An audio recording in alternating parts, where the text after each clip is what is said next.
How's it going, everybody? It's Pilot Fan. We are back with another FPL video, and just briefly I want to mention we're going to be doing another live game week discussion over on Twitch. It's PilotFlame226, as you can see. Links are also in the description below. Make sure to give us a follow over there as well as on Twitter so that you can get the notification as to when we go live and do those game week discussions. As for this game week, we're going to be checking out teams to watch going into game week 37 plus. We're going to be paying attention to what teams could potentially be doing quite well in game week 36 and which assets we should be looking to bring in for the final 2 game weeks of the season. So without further ado, let's get into the video.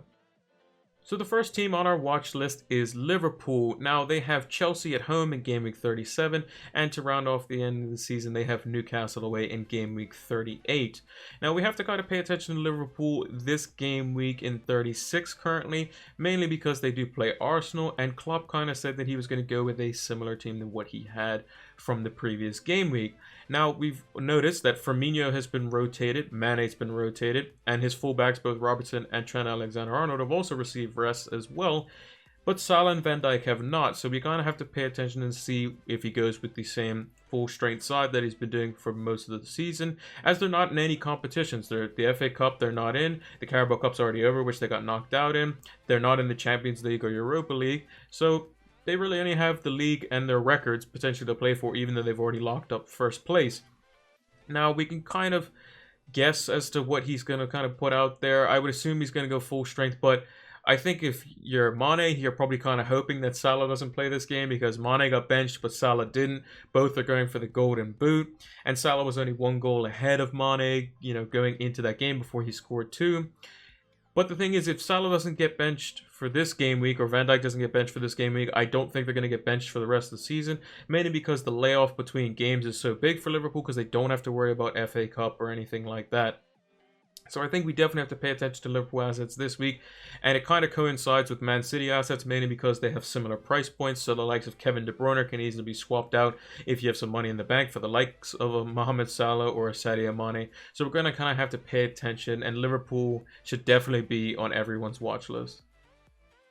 The next team on our watch list is none other than Manchester City. We mentioned them obviously in the Liverpool section of this video, and it's kind of similar to how their price points could potentially feed into Manchester City players and vice versa.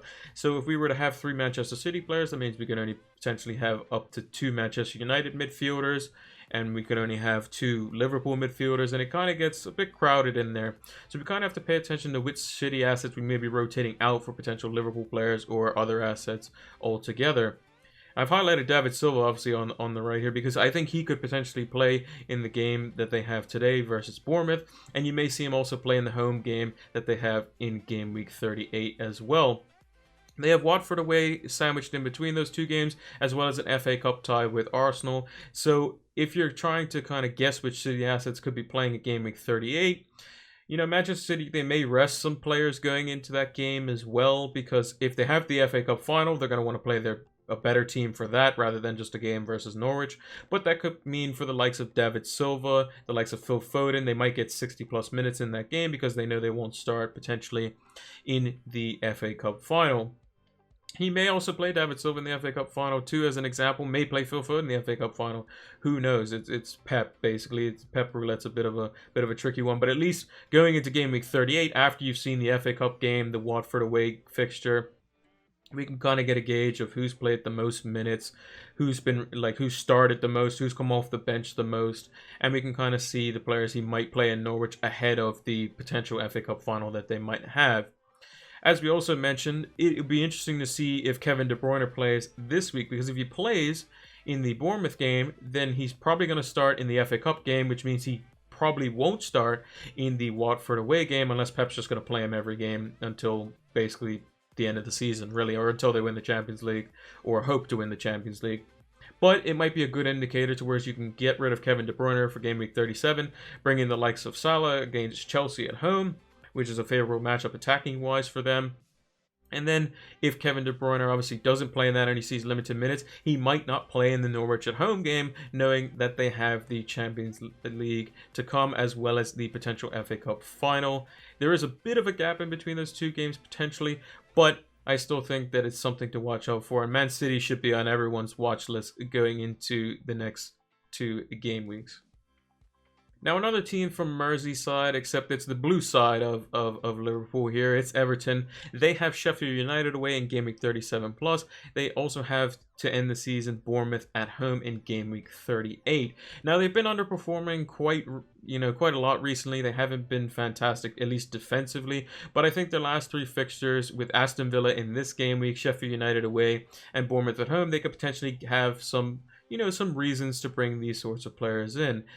Calvert-Lewin hasn't been performing, but if he obviously scores versus Aston Villa, people may be looking at him for the potential Bournemouth at home fixture. Richarlison has kind of been ticking along nicely, and Digne is obviously someone who is going to be a very common wingback potentially to replace the likes of Doherty in the last game week, because Doherty has Chelsea, who he's most likely going to concede to, or maybe Trent Alexander-Arnold. Maybe people think he's going to get rested or rotated, or maybe Klopp puts out a full team of players that are just going to be trying to get their Premier League medal, because that's another thing that we kind of have to take into consideration.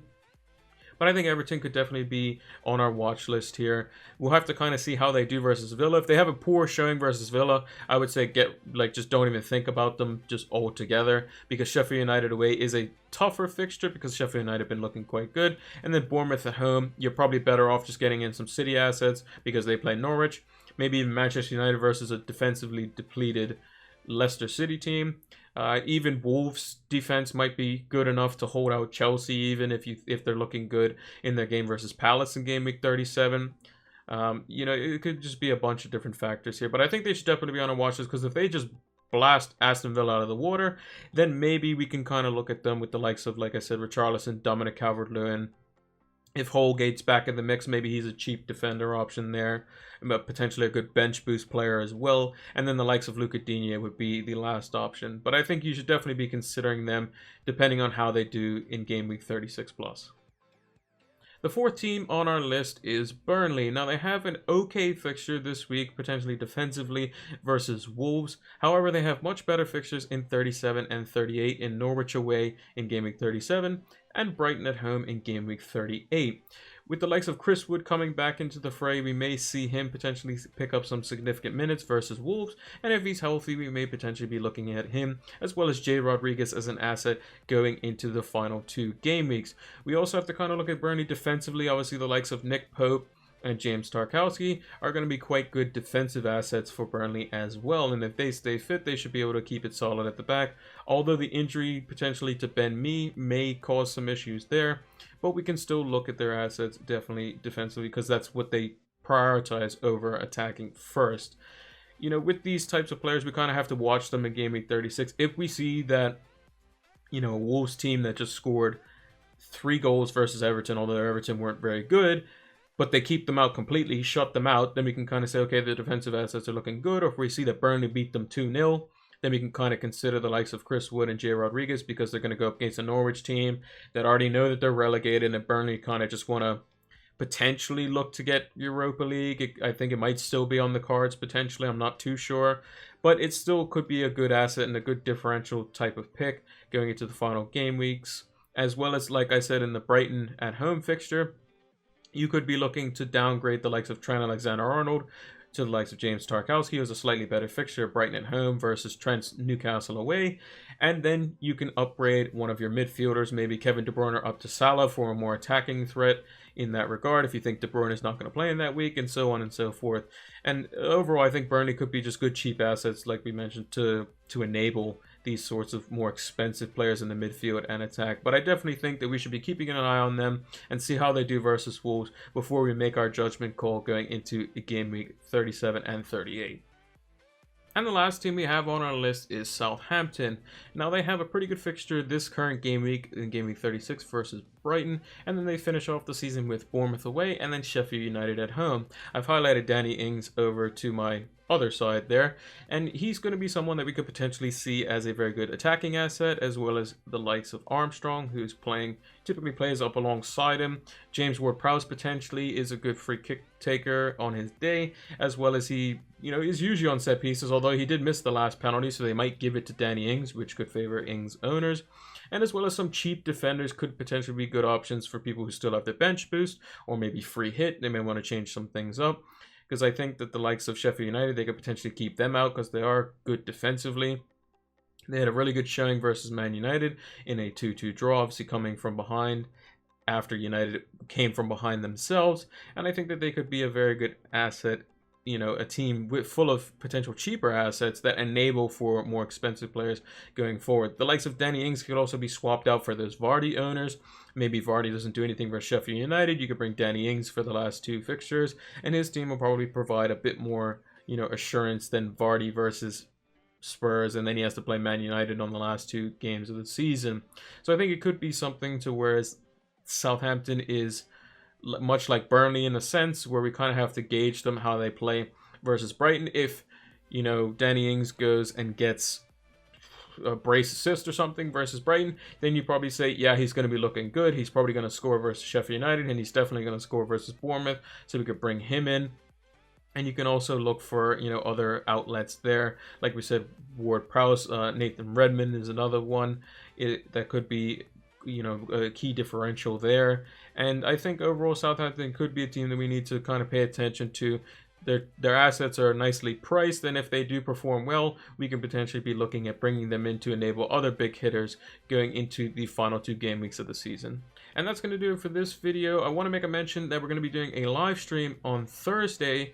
That is Thursday of this week, after the big set of fixtures, after like United play and Southampton and those lot on that day. That's going to be the day before the West Ham and Watford game. Over on Twitch, it's going to be Pilot Flame 226. It's going to be around a similar time, 7 p.m. EST. I'll have the stream up live probably 5 to 10 minutes before, and just kind of get things ready for that. And we'll be doing our Game Week 37 preview discussion as we did before, and it's going to be hopefully more of a Q&A style like we had for the deadline day.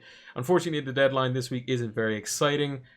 You know, it's just one of those weeks where it happens to be Norwich and Burnley as the 2 teams that go up. So I mean, most of the players that you think are going to start in the Burnley game probably will, and Norwich no one really cares too much about for their assets altogether. Make sure to leave a like on the video if you enjoyed it. Make sure to subscribe to the channel if you are new, and make sure to turn those notification bells on if you want to get the content as soon as it is readily available. And trust me, you definitely do, because we have a lot of videos coming out in the next few game weeks.